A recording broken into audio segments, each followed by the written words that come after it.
So this brings us to the subject of destiny. Now, Ramesh's concept was that everything is predestined. That was the foundation of the teaching. Okay? Everything happens as per God's will and everything is predestined. Everything is predetermined right from the time of conception, whether the conception is aborted or a baby is born, till it dies, everything is predetermined. And he gave an example of life being like a movie in the can. When we are watching it, we don't know what's going to come, but the movie has already been filmed. So that was the example he would give to say everything is predetermined. The movie is already in the can. In fact, the end of the movie exactly is predetermined, which basically means that the amount of pleasure and pain which has been allocated to us is predetermined. Now, Ramesh never went into the concept of karma, etc., because that was something, he did in his own way, but I don't want to get into that. But the point is that this concept ties in with the karma theory of prarabdha karma, that which is brought in with this lifetime. It just shows that everything is set, right? So one is hurt because it was one's destiny to be hurt. Everything is predetermined. We are going back to the fact that if you are meant to hurt, it is your destiny to be hurt. If you are not meant to be hurt, no power on earth can hurt you. Another example he would say is that not a leaf from a particular branch of a particular tree in a particular garden will fall unless it is God's will. When it falls is God's will.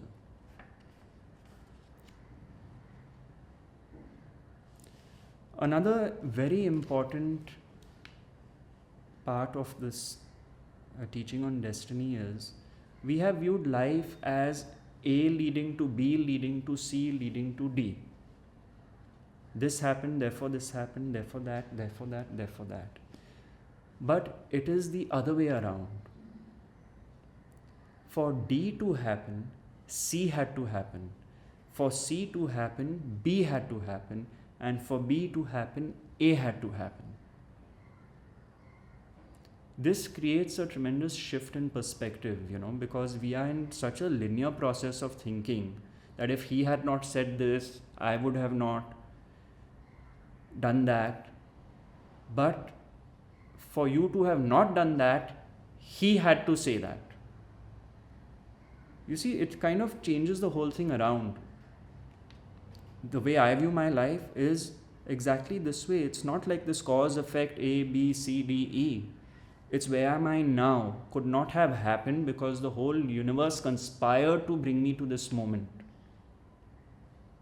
The factors are unimaginable.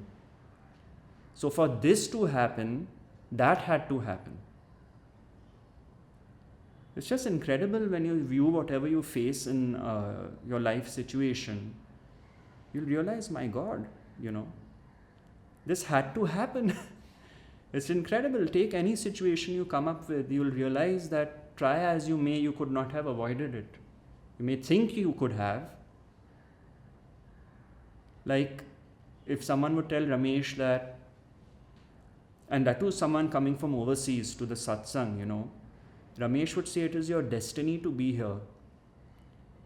Anything could have happened from your coming, let's say from Vancouver to Ramesh's satsang in Mumbai. Any number of factors could have gone wrong. You think you came here, you think like I bought a ticket, I got onto the plane came and A leads to B, leads to C, leads to D. But for D to happen, for you to be sitting in front of him, you had to board the plane. You had to be able to afford to buy a ticket. Nothing happened on the way, thank God. but that could have happened. So this is a very important part of the aspect of destiny in the teaching. And also you will see that when you view your life situations with this understanding, you would most likely come to the same conclusion. We think A leads to B, B leads to C, C leads to D, and so on. But the arrow of destiny is double pointed. For D to happen, C had to happen. For C to happen, B had to happen. Now, though everything is predetermined, we don't know what it is that is predetermined, you see. That is the main thing. But the understanding is that everything is predetermined.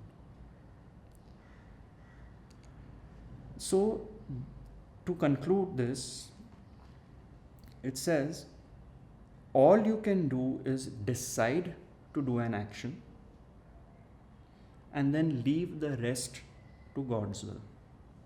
Why? Because it is predetermined. The outcome of your action is predetermined. All you can do is decide to do an action and leave the rest to God's will, for expectation means inviting frustration. Because if something is destined to happen, it will happen. If it's not, it won't.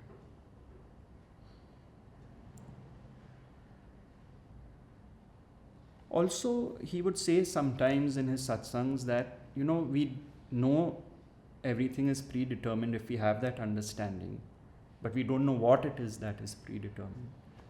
But yet, it can give a tremendous sense of relief. Because if you have a setback and you have this understanding deep down that it had to happen, it was destined that it had to happen, that does bring relief, because then the mind is not jumping all over the place that if I hadn't done that, if that hadn't happened, how the mind starts trying to figure out that why did this happen and why it could not have, why it should have been avoided, if this had been done, if that had been done. We just go like a monkey mind all over the place. So when you know deep down that everything is predetermined, that stops. There may be hurt, but the monkey mind does not function like it used to. And it doesn't get into a what if mode, What if I had not taken the car out, and if this person was not talking to me, this accident would not have happened, and therefore this, that, and it just goes into an endless loop. That mental chatter stops. And so many factors are not in our control. I keep saying, breathing is not in our control. Look at the effect the moon has on the tides. And they say our body is 70% water. So can you imagine what it is doing to us internally in terms of our emotions, bodily fluids, especially for women? So much is not in our control in any case. So why do we have such a hard time accepting the fact that everything is predetermined? I mean, it's incredible,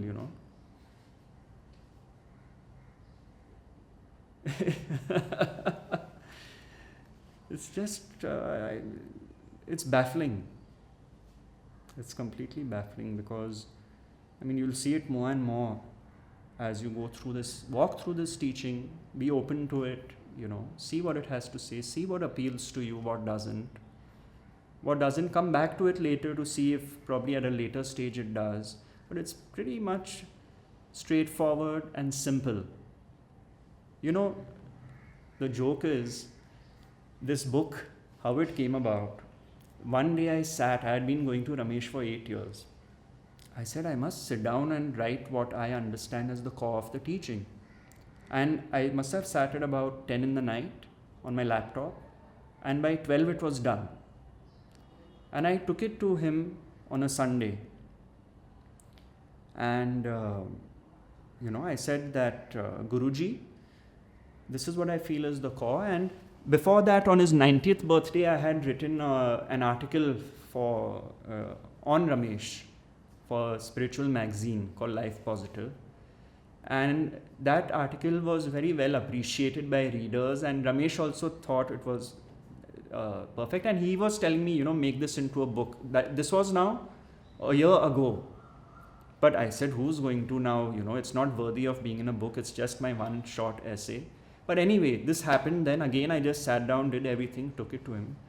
And he looked at it and he said, it's really nice, but it's very short. So, should we make it longer? So I said, but this is the core of the teaching. And he said, yeah, but if we make it longer, we can charge more. But then he said, I felt, actually, I thought maybe I haven't covered all the aspects or not. And he looked at me, I was a bit kind of puzzled. And he said, look, beauty in simplicity. That is the basis on which I have gone all my life. And the way it has come out through you is the way you understood the teaching. So it's perfect as it is, And then it was a great feeling, because then I saw how people who had not accessed Ramesh's teaching before, they read pointers from Ramesh Balsekar, and it opened up this door for them. And they, of course, went on to other Ramesh's books and got more familiar with the teaching. But it was clearly a case of destiny, you see, because if I had not written that article in the magazine, Ramesh would have not had the thought to tell me to do a book. And I can take this back endlessly. Your mind will even stop going in that direction when you know now deep down that the series of events, which leads to you being where you are right now.